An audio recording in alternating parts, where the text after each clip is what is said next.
ما بنا يقدموا بنا حل مدافنا ما بنا ينبلي أبي عمي سهد ربا إنك السيمودا ما بنا ينبلي أبي عمي سيتنا يسيحولي نبر بحساب كنبلص بحساب محل سلام سنيت وحبار تحقيق كان بمعبال زلينا سلام طرح زلينا سلام دامو كل نجار سلام كلاي بالله لعلي سلام سنتي ما كنا بينات سلام مالتي صبح سلام مالك عصانت مالك ስለዚህ እዚ ብጽምዶ ተበጊሱ ዘሎ ናይ ሰላም መንቀሳቀስ نصعبو سلام كنزمر بحساب كنسرح زلنا اللي بقوس لهلا برنامج ناي سلام سنيتو نسبقيش زلو صمدو نحنا كمن اسيات ازينا خنطقتلون كندفعلو يزغبا صندو ማለት ነው ብትሕዋስ ማለት ስለዚህ ዝበለጸ እዩ So we as students, we're so happy by what you're doing. We appreciate it, and all Eritreans appreciate it. And we as students, we're all on your side. ስለዚህ ዝግበር ዘሎ ጸምዶ ካ ኩላትና ኢደ ኢድካ ክንብሎ ናትና ዓሸራ ከነቆም ሰላም ተኸታተልቲ ሶል ሚድያ ኣብዚ ዘለኹም ሰላም ከመይብዛሕ እንደቅስ ክንትስ ኤርትራውነት ክቡር መንነት ኣይንረስዕ ነዛ ቅንያት ክብርቲ ዕለት 20 ሰነ መዓልቲ ሰማዕታት ኤርትራ ማለት እዩ ኩላትኩም ተኸታተልቲ ሶል ሚድያ ክብርን መጎስን ሰማዕታት ኤርትራ ኩሉ ግዜ ኣብ ልብና ብምባል ኣብ ኮመንት ክትጽሕፉ በዘጋጣሚ እንዳተላበኹ ነዞም ቅጻውዒት ጽምዶ ሰላም ኢሎም ተበጊሶም ዘለዉ ይሕዋትና ኤርትራውያን ካብ ውሽጢ ሃገር ንዓኻትኩም ከዓ ኣብዞ ዘለኹም ሰላምኩም ይብዛሕ ሰላም ክኾነልና ከዓ ኢድን ጓንትን ኮይና ብውሽጥን ብደገን ክንሰርሕ ኢና ልዕሊ ዝኾነ ነገር حواريا ناي سلام جاغانو ناي سلام دا امبر جاغانو ناي كوينات كنبهال ايندلن كوينات لعلمانن نحزب ኤርትራ خمهرو زخل حزبي يكون اكال والقسب يلن ስለዚህ ብስተኻለና መጠን ሚት ኻሚቲ ነዚ ነገራት እዚ እጅገና ሰብሲብና ክንሰርሓሉ ኢና ብስተኻለና መጠን ኩላትኩም አውሽጣ ሀገር ዘለኹም ከዓ ልዕሊ ዝኾነ ነገር ሰላምኩም ይብዛሕ ልዕሊ ዝኾነ ነገር ናትኩም ቅሳነትን ናትኩም ሰላምን ይሞዘልየና እዚ ገልጠምጠም ዝበሃል ኣብ ጥቃ ፍሪጅ ኮይንካ زحول እንዳሰተኻ ዝብላዕ እንዳበልዓኻ ዝግበር ደሎ ፀፋዕፋዕ ንኹሉ ህዝቢ ኤርትራ ዝውክል ኣይኮነን ብቁፅሩን ካብ 3-4 ዝበዝሑ ይኮነን እሞ እቲ ዝበዝሐ ኤርትራዊ ኣብ ዲያስፖራ ዘሎ ሰላም ልዕሊ ዝኾነ ነገር ኣብቲ ዞባ ንኽሰፍን ህዝቢ ኤርትራ ከዓ ሰላማዊ ስለ ዝኾነ ንኹይናት ውን ተበጊስና ይንፈልጥኒ ናብ ታሪኽና ኩሉ ግዜ ንኽንከላኸል ሕርያናውን ሰላሚ ኩይናት ተገዲና ወይ ከዓ ናይ መጨረሻ نأتو بصلاتنا زوهابنا متقعت تزيكوينو نحنا كل غزي ام مكلخالينا ناتنا اينهبن زيناتنا ايندلل سلام نزوبانا سلام كا نهاجرنا لعل زغونه نجر كا من اسي زعرفلو زمن كمصالنا ناتنا منفعات ناتنا ميلا ناتنا طبب يدلي ناتنا ميلا ناتنا طبب ناتنا منفعات يدلي بحلفي اب محبراو ميديا زلنا يحوات زعبنا زناسنا مغرت ناي كوينات صبو غيرنا سلنفلطو طون شكرن بعينها كتفلي تخليها حبرو نحنا كن تعيمنا ينا فليتنا ኤርትራውያን ነፍሶ ከፍ ኤርትራው ብዛዕባ ኩናት ጥዒሚ ይፈልጥዎ ለዚ ኩናት ወሮ ኩናት ጠፊስ ናብ ሰላም ንኸደሉ መገዲ ክንሰርሕ እንክላለና ጽምዶ ካብ ሰላም ይብሉሎ ካብ ውሽጢ ሃገር ያ ብጣዕሚ ጽቡቕ እዩ أبي أحمد قال محتى تكايدو نيرو نتحسو خسمعكم بزعبا زي ودب أتقاقما نيرترا خمهر زخل كأمانم عفافن جلقافن يلن مالتي إثيوبياو يكون كم قام عرباوين منقس يرترا أب خلته شحن كلتن مالتي رديت بخلته ودبات نيرترا نخاتو أفكيدو لعل 14 مليون حزب إثيوبيا بتميت يساق سلازنبره منقس يرترا حارا يلفكيدو نزي نغرات زتحسموها بعلم ኢትዮጵያውያን የምሞ ንሰነድ ዘአክል ሰነዳትና ክንዘርግሒና ስለዚህ ነፍስ ወከፍ ኤርትራው ካ ናብ ኩሉ ማሕበራዊ ሚዲያ ሸርክ ብሎ በዝጋጣም እንዳተላበኹ መጀመርታ ደጋጊመ ብልብ ከመስግነካ ይደሊ ጋዜጠኛ ሳምሶም ሃይለ ተገዲስካ ነዚ ብምዝርጋሕኻ ማለት እዩ ከምዚ ትሪእዎ ደለኹም ማለት እዩ ኢትዮጵያ ነፂጋቶ أي تقبلتون بخلت ودبات إيرترا رديت نخاتو نتي تميز نبرة لعل 14 مليون إثيوبياوي محبر سب عالم نمنجس إيرترا حاتيتو منجس إيرترا حرايت أجمع يقولون نهزب إثيوبيا رديت نخاتو أب كل التشحن كل التن مالتي تري ولهم Monday 18 November 2002 رايوة ساعات فادوسن فرقان بلوكم على مالتي باب قطاطرا اب بي بي سي نيوز كيدكم كترخبوا تخوليهم مالتي نزرزراتو خمز دسعبيو بحصر زبله مسكرነት አገራዊ ማዕከናት ዜና ክንበብ ዝግቦ አገዳሲ ሰነድ ኣብ 2002 ዓመተ ምህረት ኤርትራ ረድኤት መግቢ በወደባት ንኢትዮጵያ ከኣቱ ፈቂዳ ኢትዮጵያ ተሓሲማ ኢትዮጵያ ነፂጋቶ ነቲ 14 ሚሊዮን ህዝቢ ኢትዮጵያ ብጥሜት ድሳቀ ዝነበረ ኤርትራ ፀገም የብሉን ንህዝቢ ኢትዮጵያ በወደባት ኤርትራ ረድኤት ንከኣቶ በአና ወገን ፀገም የብሉን ኢሎም ኤርትራ ብድርቅ ንዝተሃሴ 14 ሚሊዮን ኢትዮጵያ ዝውዕር ረድኤት መግቢ ብክልቲኡ ወደባት ከኣቱ ኣብ ዘፍቀደትሉ መንግስቲ ኢትዮጵያ ናይ ረድኤት ወደባት ምጥቃም ከም ዝተሓሰመ ምስክር ቅድሚ 23 ዓመት ኣብ ቢቢሲ ዝተዘርግሐ ዜና እዩ ሽዑ ሚኒስተር ዜና ኢትዮጵያ ዝነበረት ናጽነት ኣሰፋው ንሮይተርስ ኣብ ዝሃቦቱ ሓበሬታ ንሕና ናይ ኤርትራ ወደባት ዓሰብ ባጽዕ ክንጥቀም ድሌት የብልናን ከም ዝበለቶ ነቲ ማዕከን ዜና ትሕብር ማለት ስለዚ ካፈለምኡ መንግስትን ህዝብን ኤርትራ አንጻር ዝኾነ ህዝቢ ኣብዛ ዓለም ዘሎ ኣጀንዱኡን ፖለቲኩን ኮይኑ ኣይፈለጥኒ ሕጂ ረድኤት ንህዝቢ ትግራይ ብወደብ ባጽዕ ከኣቱ ይተበለ ከም ዝንገሊዮም ሓድሽ ኮይኑ ድስምዖም ሰባት ኣለዉ ገለ ኢትዮጵያውያን ከዓ መንግስቲ ኤርትራ ባቃ ወደባት ዝዓጽዎ ኮይኑ ድስምዖም ኣለዉ ግን ሰነዳት ስለዘለና ንዛ ሰነዳት ከዓ ሃይቦሉን ክሰደልኩም ክእሌ ድሓር ናብ ኩሉ ማሕበራዊ ሚድያ ከዓ ሸርት ብሎ ንሕና ታሪኽና እዝዩ ብእልፊ ዓፋፍን ጀልጋፍን ሓደ ኢትዮጵያዊ መጺው ኤርትራ ወደባት ከሊኣትና ዶ ኤርትራ ከምዚ ጌራትና ዶ ገለ እንዳበሉ ዜሮ ፍልጠት 100 ድፍረት ዜሮ ፍልጠት 100 ድፍረት ክዛረቡ ክትርኢ ኮለኻ ዘየገርም ኣይኮነን ማለት እዩ ናትና ፖሊሲ አንጻር ህዝቢ ኮይኑ ይፈልጥ ናትና ፖሊሲ አንጻር ህዝቢ ማንም ሕብረተሰብ ናይ ዓለም ኮይኑ ይፈልጥኒ መንግስቲ ኤርትራ ከዓ ፖሊሲኡ ዘይቅየርን ዘይልወጥን እዩ ትማሊ ፀገም የብሉን ረድኤት ንህዝቢ ኢትዮጵያ ከኣትዎ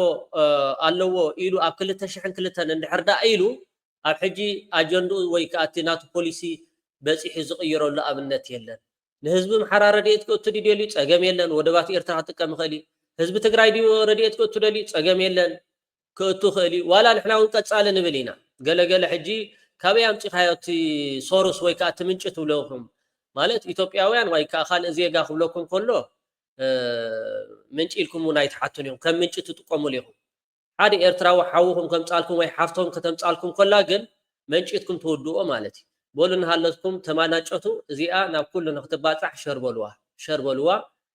ብጣዕሚ ፅቡቕ ኣብ ሓደ ኣጋጣሚ ከዓ ክቡር ፕረዚደንት ሃገር ኤርትራ ነቶም ኢትዮጵያውያን እውን ከምዚ ኢልዎም ነይሩ እዩ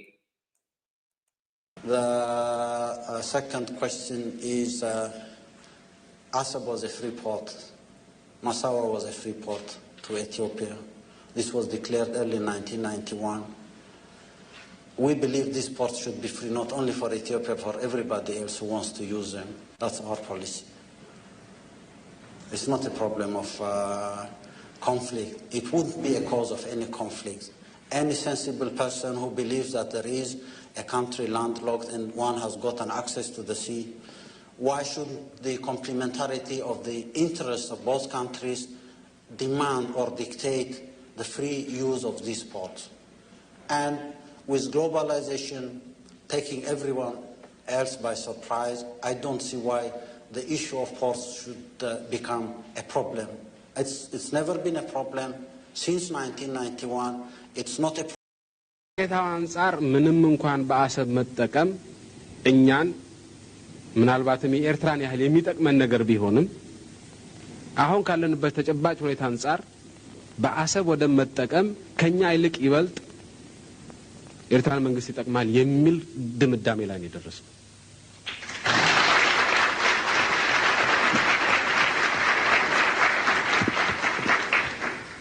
ስለዚህ በኤርትራ የሚኖረው ሁኔታ ለዘለቄታው የሚመች እየሆነ እስኪሄድ ድረስ ኦኬ ክቡራት ተኸታተልቲ ሶል ሚድያ ብጣዕሚ ኣዝዩ ኣገዳሲ ሰነዲ ናይ 2002 ኣብ ቢቢሲ ዝወፀ ብጣዕሚ ኣዝዩ ኣገዳሲ ናብ ኩሉ ንኽባፅሕ ከዓ ይሸርበልዎ ስለዚህ ሕጂ ኮነ ነቲ ፖሊሲ ናይ መንግስቲ ኤርትራ ንህዝቢ ትግራይ ወደባት ናይ ኤርትራ ረድኤት ክጥቀም እዩ ተበለ ንህዝቢ ትግራይ ጥራሕ ጌርኩም ትወስዶ ሰብ ኣሎ ንህዝቢ ምሕራውን እንድሕር ዳ ረድኤት ደልዩ መንግስቲ ኤርትራ ፖሊሱ ዝቕየረሉ ኣብነት የለን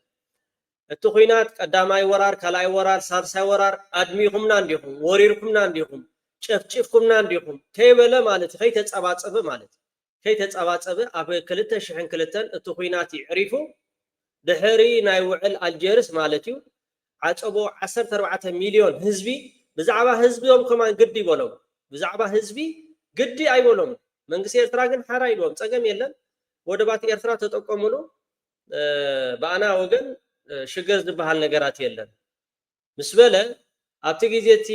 ሓንቲ ልዓለወይቲ በዓል ስልጣን ሮይተርስ ንቢቢሲ ዝሓበረቶ ወደባት ናይ ኤርትራ ክንጥቀም ኣይንደሊና ንረድኤት ሎሚ ከዓ መፅኡ እቲ ናይ ብዕልግና ፓርቲ ማለት እዩ ስምዕዎ መደረግ አልነበረበትም ወይም ደግሞ መደረግ የለበትም ብለው የሚያስቡት ነገር ይኖራል። በዚህ ሀገር መደረግ አለበት የለበትም ብዬ የማስባቸው ጉዳዮች እንግዲህ አይጠፉም። ባይሆኑ ባይኖሩ ቀድመን በሰራንባቸው ብዬ የማስባቸው ጉዳዮች እና የሚያስቆጩኝ ጉዳዮች ጥቂቶቹን ለማንሳት አንዱ ደህንነታችን ነው። በጣም ያስቆጨኛል ደህንነታችን። ደህንነትን አምሬ ነው የምጠላው። በደህንነት ምክንያት ዝቅ ተብለን ታይተናል፣ ተዋርደናል፣ ለምነናል። ደህንነት መጥፎ ቀንበር ነው፣ መሰበር አለበት። የትውልድ ደህንነትን መበቀል አለበት ብዬ በጽኑ አምናለሁ። መሆን ነበረበት፣ አሁንም መሰበር አለበት ብዬ አምናለሁ። በጣም መጥፎ ነገር ስለሆነ ደህንነት። ሁለተኛው ይሄ መጠፋፋት፣ የመጠላላት፣ የመከፋፈል ታሪካችን እንደዚሁ ያሳዝነኛል። እኔ ካልሆንኩ እናንተ አትሆኑም፣ እኔ ካልሆንኩ አንተ አትሆንም በሚል እኔ አንደኛ ነኝ በሚል እሳቤ ያለው መናናቅ፣ ያለው መጠላላት፣ መጠላለፍ ያሳዝነኛል። ይሄ ድንበር የለውም፣ ባይዘው ድንበር የለውም። በብሔር ብቻ አይደለም። አንደኛው ብሔር በአንደኛው ብሔር፣ አንደኛው በአንደኛው ምን ሳይሆን በአንድ ብሔር ውስጥም አለ። የኛ ሰፈር የኛ አካባቢ ይላል ደግሞ እና ይሄ አላስፈላጊ መጠፋፋቱ እና ጥቅምን ፍላጎትን ለማሳካት የምንሄድባቸው መንገዶች የተበታተነ መሆናቸው ጎጂ አድርጌ አስባቸዋለሁ። ኢትዮጵያ ወደብ ያጣችበት መንገድ በጣም ያስቆጨኛል። ኢትዮጵያ ባለፉት 30 ዓመታት ወደብ የላትም። ይሄ የሆነበት መንገድ በጣም ያስቆጨኛል። ይሄ ያስቆጨኛል። ካብቲ ዝሕዝነኒ ቅድሚ 30 ዓመት ኢትዮጵያ ወደብ ነይርዋ ቅድሚኡ ሕጂ ከዓ ወደብ ስለዘይብላ ካብቲ ዝሕዝነኒ ይብላሉ። ብዛዕባ ወደብ ዝብል ሕማም ኣሎ፣ ብዛዕባ ባሕሪ ዝብል ሕማም ወይ ከዓ ፎቢያ ኣሎ። ካብቲ ዘይፍወስ ሕማም ሪኦሞ ከምቲ ኣቐድም ኣቢለ ደስማዓኹም ወይ ከዓ ድራእኹሞ ረድኤት ከማን 14 ሚልዮን ህዝብኹም ይመውት ኣለዉ ረድኤት እትብሉ ምስ ተባሃሉ ኖ ብዛዕባ ህዝቢ ኣይገድሰናኒ ዋላ እቲ ህዝቢ ተሞተ ናይ ኤርትራ ወደባት ክንጥቀመሉ ኣይንደልን ኢና ዝበሉ ሕጂ ራእየ 30 ዓመት ወደባት ደይምህላውና ፀገም እዩ። ካብቲ ንዓይ ዝሕዝነኒ ከዓ ወደብ ቅነንም ስለ አንዳንዶች ዘመን ያመጣው ኢትዮጵያ ወደብ ያጣችበት መንገድ በጣም ያስቆጨኛል። ኢትዮጵያ ባለፉት 30 ዓመታት ወደብ የላትም። ይሄ የሆነበት መንገድ በጣም ያስቆጨኛል። ይሄ ያስቆጨኛል ስለ አንዳንዶች ዘመን ያመጣው አጀንዳ ይመስላቸዋል። ጠቅላይ ሚኒስትር ከመሆኑ በፊት የዛሬ 10-15 ዓመት በይፋ በቪዲዮ ያለ በጽሁፍ ያለ አቋሞች ናቸው እነዚህ። ወሕጂ ዘምጻሁ አጀንዳ ዝመስሎም ሰባሎም ግን ካብ ዝውለድ ካብ ዝፍጠር ከምኡ ሕማም ፎቢያ ኣለኒ ናይ ባሕሪ። ስለዚ ሕጂ ዝመፀ ይኮነን እቲ ሕልመይ ነስመራ ከይድ ከለኹ እውን ክልተ መልሓስ ሒዘ ከይደ እዚ ዓይነት እዩ ዝብለኩም ደሎ እዚ ከዓ ክቅበር ክጠፍእ ጥራሕ ይደሎ ካብ ገጽ ምድሪ ማለት እዩ። ካብታ ቀርኒ ኣፍሪካ ተሓግሒጉ ጥራሕ ክጠፍእ ዘሎ ባሕሪ ዝብል ሕጂ ዘምጻኽዎ አጀንዳ ይኮነን። ባቃ ካብቲ ዝሕዝነኒ 30 ዓመት እቲ ናይ ባሕሪ ነገራት መሰበልናዮ እቲ ናይ ወደብ ባቃ ገሊኦም ግን ሕጂ ዘምጻኽዎ ይመስሎም እሱ ግን ኣይኮነን። ባቃ ፍጥር ክብል ብኸምኡ ተፈጢረ ግን ኣምሶሌ ከም ነፋሒቶ ከዓ እንዳተቀያየርኩ ይነብር። እቲ ሓቀኛ ባሕሪ ግን እዚ ዝነግረክ ዘለኹ እየ ዝብላ ደሎ ትክክል ናቸው ብዬ አላምንም። ማንንም ሳንጎዳ ግን የኛን ጉዳት መቀነስ አለብን ብዬ አስባለሁ። በዚህ ምክንያት ኢትዮጵያ ምንም ጥያቄ የለውም ከፍተኛ ጉዳት ደርሶባታል። ይሄን ብታሳካ ግን ሌላውን መጉዳት አይጠበቅባትም። ሳንጎዳ በቂ ሪሶርስ ነው በህግና በንግግር ማግኘት አለባት። ያ ካልሆነ የተጎዳ የተሰበረ ሀገር በዘላቂነት የሰከነ ሰላም ያመጣል ብዬ አላስብም። መቼም ይሁን መቼ በንግግር ይሄ ጉዳይ መስመር መያዝ አለበት። ግፍ ነው የተፈጸመው፣ በደል ነው የተፈጸመው። በዓለም የወደብ አልባ ሀገራት ልምምድ የሌለ ነገር ነው ኢትዮጵያ የተፈጸመው በታሪክም በፈለገው መስፈርት እና ይሄ ያስቆጨኛል፣ በጣም ያስቆጨኛል። መፈታት አለበት ብዬ በጽኑ አምናለሁ። ሌላው የሚያሳዝነኝና ቢቀር ብዬ የማስበው ነገር ኢትዮጵያውያን ስለ ራሳቸው ያላቸው ግምት፣ ኢትዮጵያውያን ስለነሱ ሰው ኦኬ ጽቡቅ እዚ ናይ ባሕሪ ሕማም ሕጂ ዝመፀ ይኮነን እዩ ዝብል ኣሎ ካልእ ኣብዚ ናይ ኣሜሪካ growing as quickly as it is and with the projections growing as quickly as they are, expanding commercial maritime access is important. So expanding maritime access through commercial means, through peaceful and diplomatic contexts is something very important and something that the United States government and my embassy. Okay, እዚ ናይ ኣሜሪካ በቃ ኢትዮጵያ ክንሕግዛይና ኮመርሻል ከምኡኻት ናይ ንግዲ ቀረባት ክትረኽበሉ ትኽእል ምስተን ኣፍ ደገ ባሕሪ ዘለዎን ሃገራት ይዝብል ኣሎ። እሱ ከዓ እንታይ እዩ እዚኣቶም በዓሎም ለኣኽቲ በዓሎም ከዓ መፂኦም ከዓ ነቲ ነገራት ክዕርይዎ ይፍትኑ ዳ እምበር ኢትዮጵያ ብደቃ ተመሪሓ ይትፈልጥ እያ። ዋላ እቲ ናይ ፖለቲካ ናይ ኢትዮጵያ እውን ብሓደ ኣጋጣሚ ኣብ ዝገለፀሉ ሓደ ካብቶም ቅድሚ ሕጂ ኣብ ማሕበራዊ ሚድያ ናጽነቶም ኣየውዕሉን እዮም። ኣብ ዝሓለፈ እዋን ከዓ ዶባት ኤርትራ ሰራዊት ካብ ኢትዮጵያ ይወፀን ኣበይ ኣሎ ኢሉ ምስ ተታሓተ ከዓ ኣይፈልጦን እየ ገለ ዝበለ ሰብ ኣምባሳደር ዲና ሙፍቲ ፖለቲካ ናይ ኢትዮጵያስ ብኣሜሪካውያን ብምዕራባውያን ተዘይኮይኑ ባዕሎም እቲ ፖለቲካ ከም ዘይመርሕዎ ተዛሪቡ ነይሩ። ሕጂ ከዓ እዚ ናይ ኣምባሳደር ናይ ኣሜሪካ ከይሓፈረ ከይሓነኸ ዋላ ዳ ከምቲ ዝደልይዎ ንሕና ከምቲ ንደልዮ ዳ ይዛረብ ዳ እምበር ብድሕሪት ካልእ እብልዎ ኣብ ቅድሚት መፅኦም ከዓ ካልዮም ነቲ ፖለቲካ ዲፕሎማሲ ቃላት ንምዝራብ ተደይኮይኑ ብኩሉ ግንባራት ክኸፍቱ ከለዉ እኳ ናብ ኤርትራ ክመፁ ከለዉ እንታይ ከም ትገብሩ ኣለኹም ከማን ኣይበልዎም። ናብ ኤርትራ ዝኾነ ነገራት ሕማቕ እሞ ከዓ ኤርትራ ንኣልሸባብ ዘይሓገዘት ብዓለም ተፃርዩ ክንሱ ጭብጢ ዘይተረኽበሉ ክንሱ የቕሬታ ከማን ኣይሓተትሉ ኮነ ኢሎም ዝገበርዎ ምስ ኢትዮጵያውያን እዮም። ምስ ኢትዮጵያውያን ኮይኖም ከም መሳርሒ ብኩናት ድዩ ንኤርትራ ንምንብርካኽ ብእገዳ ድዩ ብዝተፈላለዩ ነገራት ሰሪሖም እዮም። ሕጂ ዝዛረቦ ዘሎ ኮመርሻል ዶ ዋላ ገለ ክትረክብ ንዓና ከም ኢትዮጵያውያን እውን ኣየድልዩናን እዮም። ግራይ ፖርት ክጥቀሙ ተዘይኮይኖም ብኣራገፅ እንታይ ሕማም ሒዞም እናመፁ እንታይ ወልፊ ሒዞም እናመፁ ኣብ ኢትዮጵያ ሪኹም ኣለኹም ወልፊ ጫት ኣሎ ሓሽሽ ኣሎ ባንጎ ኣሎ ዘየለ ነገራት የለን። ከምኡ ከዓ እቲ ብዕልግና እውን መፈጠሮ ኣብኡ እዩ። እቲ ኣሎ ርኹስ ዝበሃል ነገራት ኣብ ኢትዮጵያ እዩ ዘሎ። ንሕና ከም ኤርትራውያን ክንሓስቦ ዘለና ፀገም የለን። ወደባት ናይ ኤርትራ ክጥቀሙ ዝኽእሉ እዮም። ግን ኣብታ ፅዒንካ መፂኻ ብመካይን ዲኻ ፅዒንካ ክትመፅእ ብመገዲ ባቡር ኣስርሒኻ ክሳብ ኣብቲ ዶቦም ኣብኡ ተራግፈሎም ካብኡ ኣራጊፎም ወፁ እምበር ከምዚ እንዳኣራገፅ ረኢኹሞም። ሕጂ ናብ ጅቡቲ ንኣብነት 10 ኢትዮጵያውያን ቪዛ እንድሕር ዳ ሓቲቶም ሓደ እዮም ዝህብዎ፣ ሓደ ከማን ኣይሂብዎን እዮም። ኣራግጥ ብኢትዮጵያውያን ከብሉ ይደልዩ እዮም። ኩሉ ግዜ ከዓ እዚኣቶም ከዓ ፀላእትና ስለ ዝኾኑ ፈተውትና ስለ ዘይኮኑ እቶም ፀላእትና ዋላ ኩሎም ተዘይኮኑ እቶም ፀላእቲ እውን ፈተውቲ ተመሲሎም ከኣትዉ ስለ ዝኽእሉ ንሕና ከም ኤርትራውያን ኣብ ልዕሊ ኢትዮጵያ ዘለና እቲ ኣግማልኩም ኣስቲሉ ዝበሉና ፀገም የብሉ ንዕና ዋላ እንዳረኣናየን እንበር እንዳረኣናየን እንበር የኽብለኩም ዝደሊ። ስለዚ እታ ናይ 2002 ግን ኣብ ቢቢሲ ዝወፀ ሸር በልዎ ነቶም ኢትዮጵያውያን ፅቡቅ ገይሮም ክርይዎ መንግስቲ ኤርትራ ደይኮነስ ባዕሉ እቲ መንግስቲ ኢትዮጵያ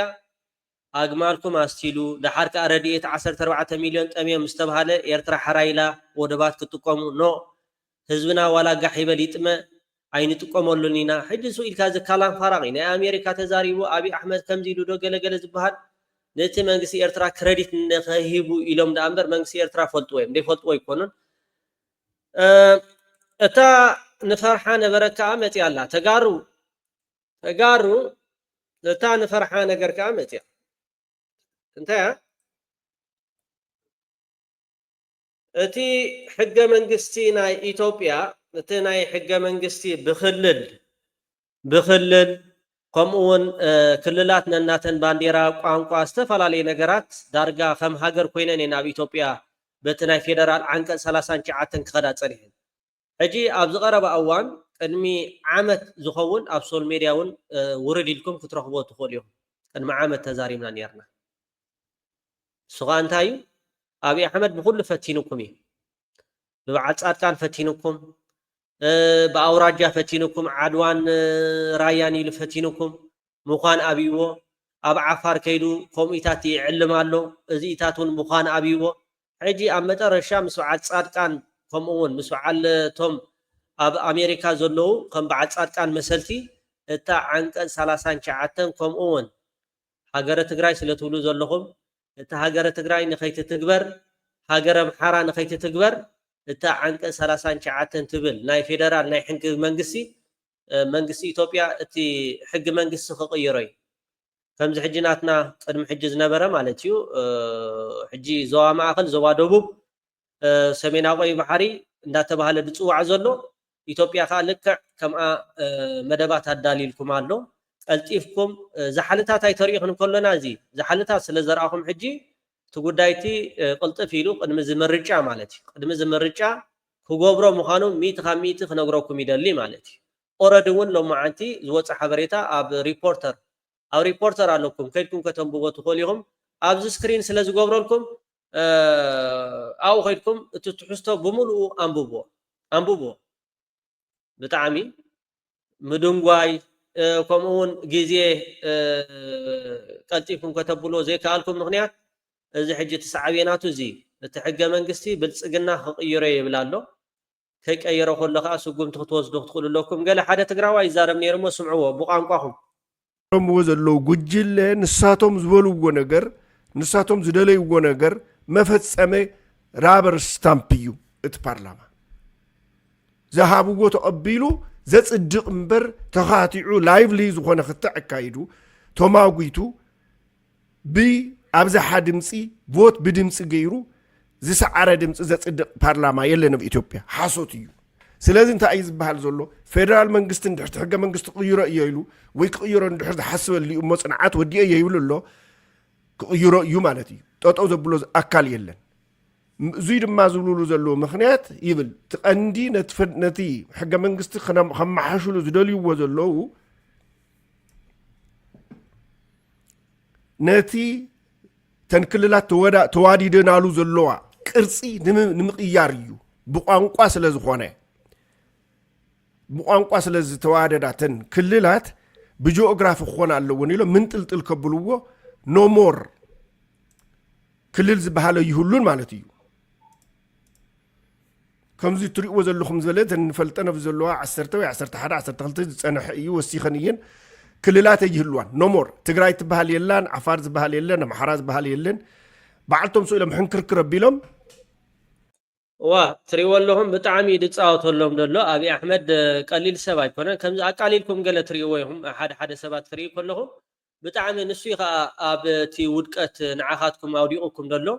ከምዚ ናይ ህዝባዊ ግንባር ከም መንግስቲ ኤርትራ ፕሬዝደንት ኢሳያስ ኣፈወርቂ ኩሉ ግዜ ዝብላ ኣሎ ንፀላኢኻ ክትንዕቆ የብልካን ንፀላኢኻ ክትንዕቆ የብልካን ሸለል ክትብሎ የብልካን ኣብይ ኣሕመድ ከዓ ንሃለኩም እዚ ክልል ኣምሓራ ዶ ክልል ዓፋር ዶ ገለ ዝበሃል ነገር የለን በቃ ነታ ትግራይ ኣብ 5-7 ክጓዛዝያ እዩ ነታ ክልል ኣምሓራ እውን ከምኡ ጎዛዝዩ ንክልል ኦሮሞ እውን ጎዛዝዩ ደቡብ ሰሜን ገለ እንዳበለ ክፅዋዓኩም እዩ ማለት እዩ እዚ ከዓ እንታይ እዩ እቲ ኩሉ ክልል ኣምሓራ ናቱ ሃገር ክገብር ሓስብ ኣሎ ሶማልያ ከምኡ ክገብር ሓስብ ኣሎ ትግራይ ባዕሉ ሃገር ክኸውን ሓስብ ኣሎ ሕጂ ኣቐዲሙ እቲ ሓጊ መንግስቲ ተቐይርዋ ቻው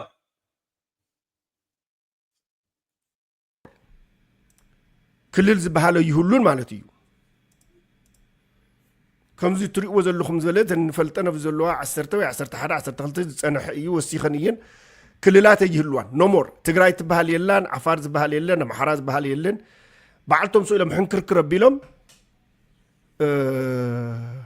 ንኣብነት ብዛዕበየ ድማ ንሳቶም ዝደልይዎ ዘለዉ ናይ ትግራይ ህልውና ንምምሳስ ስለ ዝኾነ ናይ ትግራይ ህልውና ንምጥፋእ ስለ ዝኾነ ሕገ መንግስታዊ ክገብርዎ ስለ ዝደልዩ ዘለዉ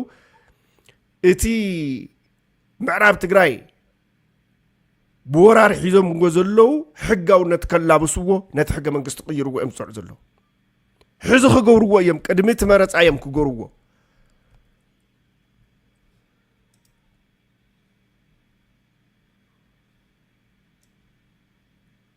ቅድሚቲ ፌደራል መረፃ ቅድሙ እዩ ክግበር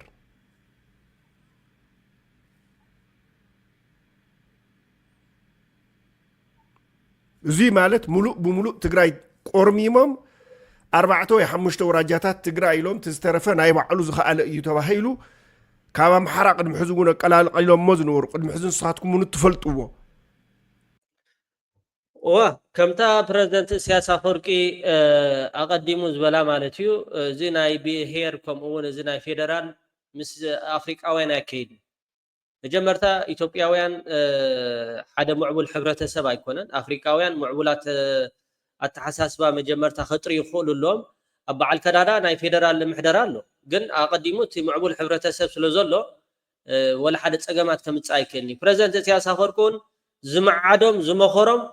እዚ ናይ ፌደራል ኣመሓዳድራ ከምኡውን እዚ ናይ ብሄር ዶ ናይ ገለደ እናተባሃለ ዝግበር ንኢትዮጵያ 00 ኣብ ዓዘቕቲ ከውድቃ እዩ ንኽብል ከማን ንመለስ ዜናዊ መኺርዎ ነይሩ ትዝክርዎ እንድሕር ዳ ኮይንኩም ማለት ሕጂ ኣብይ ኣሕመድ ናብ ኣይ ዝመፅእ ዘሎ ምዕራብ ትግራይ ካብ ሰሜን ጎንደር ካብ ገለመለ ኣዋሃሊሎም በቃ ዓርሱ ዝኸኣለ ክልል ክንገብሮ ኢና ደቡብ ትግራይ እውን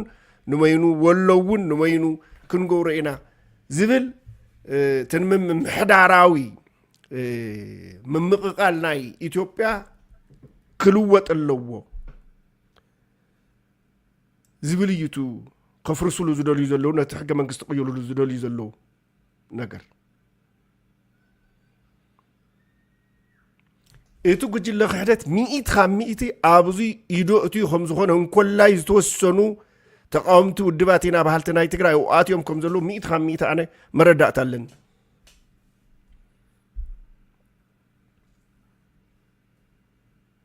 تحجة منجستي يكير تحجة منجست قير كان أي تقرأ ستراكشر كير اللو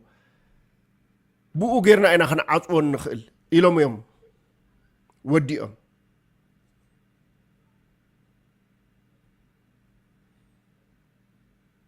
نعملت after document منجست فيدرال تقاطعير زلو جل قريب وزلو عدالي وزلو document ريبورتر رخيبو يو ريفيو غيرو يزبلو زلو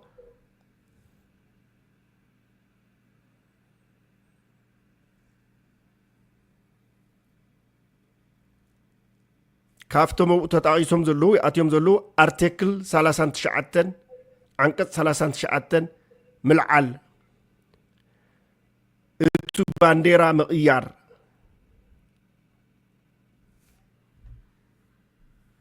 يركبوهم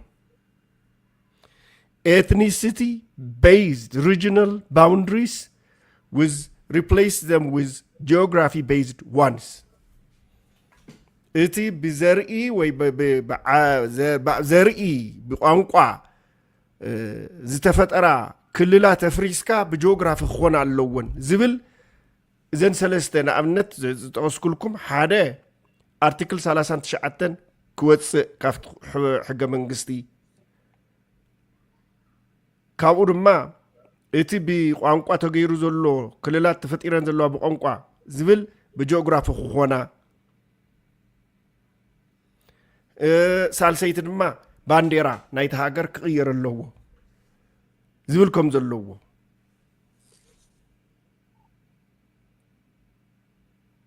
ارستي نايت دوكيمنت دما constitution nation nationality people and citizenship زبل كم زلو ايو ريبورتر غازيتا سئلو زي تبهاله ነገር አምጪው አውዚ ከዛርወከኝ ካብዚ ንንየ ፕራክቲካል ክገብርዎ እዮም ኢና ንብል እምበር ክገብርዎ ድዮም ይገብርዎን ክትገብርዎ ድዮም ይትገብሩን ተቃውሞ ክመጾም ድዩ تعديت ويتهاجر ناب كما يزوله وقع حد أتو يا خفت حزة أتياتو زلا زخاف أزولي ناخد العلم بر ريبورتر سئلوا خاف سماي أوريدو يزارب زلونا زولا يوسدنا ميت هم يتي ريبورتر زفولتو زرؤيو دوكيمنت يو أقرب وزلو هو كم حج تقراواي زبلو زلو تخكل يقميت ودلو بانديرا خمونتي كل المحدرة قال زبهال تريفو بهال نجارات نخغيري تريبورتر زبهال كا حدا أمون منشي طولل حبريتا زمت خابت حدا نا إثيوبيا ميديا خوينو مالتيو زي تصحيفو زلو غا بتعامل تاي توصيت كم تصندحر لا يو زي هاجر كونينا دا تبهال دزرب دلو أبي أحمد بقراج بقرص أبلو تغارو بقرص عن قرص أيت مدباتو زلو خو غبرو دي أي خو غبرو دي اندحر داينا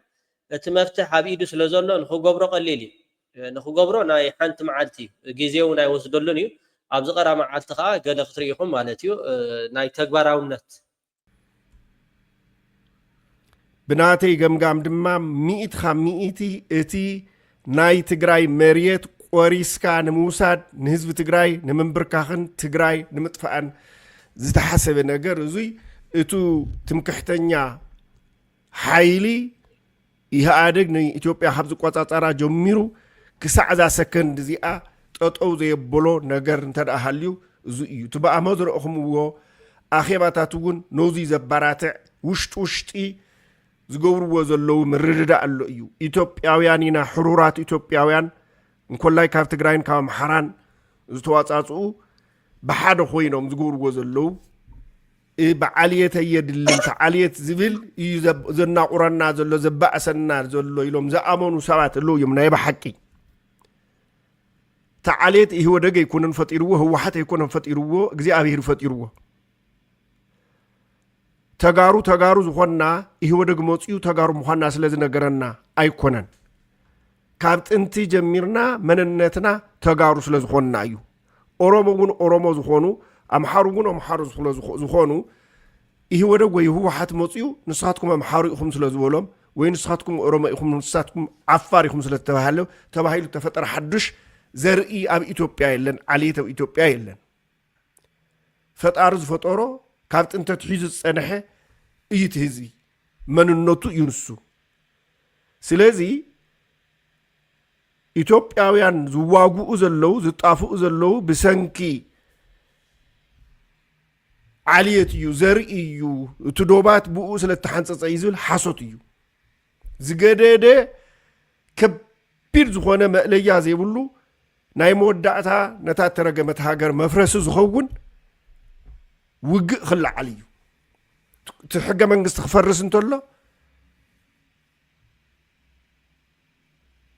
يلان إثيوبيا زيغن زو تريقو زلهم سبعي بروفيسور مسفن رأي زبهال نايتي مخكر كوميشنر يو بؤو أبيلهم كعيم كجورو زحاسو زلو حزي منالواش أب كل سلسته أب كل الأمحارة بركت ولا تقبلنا تكركو يزي كابغت سيلو فرقي أورمون قبلوا وهم جزاتينا لعلوتينا نحن حجنا يلونا تمنقستي لهم سأمنو بقصرنا بزوحاتينا لهم سلزة أمنو دوب زتوسنه كله يخل مبزحته يقبلون سوماليا 100 يقبلون اب تግራይ اوريدي تنصيغو تدربيه እዩ ሓደ ሰብ ውን አይርከብን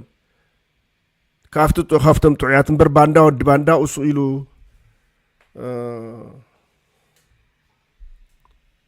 خديع زخده አይጎረን ይኩንኩን ዝብለኩም ዘለኹ ትግራይ ሙሉእ ብሙሉእ ክትቃወሙ እያ ሶማሊያ ሙሉእ ብሙሉእ ክቃወሙ እዮም ቤነሻንጉል ክቃወሙ እዮም ደቡብ ክቃወሙ እዮም ኦሮሞ ብዝበዝሕ መልክዑ ክቃወሙ እዩ ሶ ናው ዝገደደ ሓያል ውግእ ሕድሕድ እዩ ክእቶ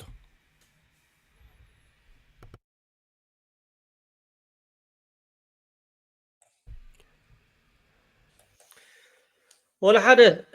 خدقورو لتقول ما قد يلن عند هردا بحنت معلتي ايقبولوني اندا تبهاله خغبر ايكالني 100 ابيدو سلازلوت بيرون ورقه تنطرح ديكونس ت بانك تانكن ابيدي دولو ناي حنت معلتي باقا ايري يلو خيلو بارلاما اكبابيلو ቶም ፓርላማ ከዓ ንአብይ አሕመድ ዳእምበር ንማንም ተወካሊ ወይ ከዓ ወከልቲ ናይ ህዝቢ ይኮኑን ወከልቲ ናይ አብይ አሕመድ ክሳብ ዝኾኑ እቲ ፓርላማ ከተጉረ እዩ ሚእቲ ሃሚቲ ሎሚ ኣብ ኢትዮጵያ ዝወዓለ ማለት እዩ ኣብ ስታድዮም ትማሊ ፖለቲከኛታት ኢትዮጵያ ተኣኪቦም ኣይፋድ ንኩናት እወን ሰላም ኢሎም ፀዊዖም ነይሮም አብይ አሕመድ ካብ ከምኡ ስግኣት ሎሚ ኣብ ስታድዮም ተኣኪቦም ኩዕሾ ክሪኡ ዝኣትዉ ዝነበሩ ከልኪልዎም በዚ ዝተፈጥረ ግጭት ማለት እዩ ክልተ ብከቢድ ቆሲሎም 5 ሰባት ከዓ ከም ዝሞቱ እዩ ዝሕበር ዘሎ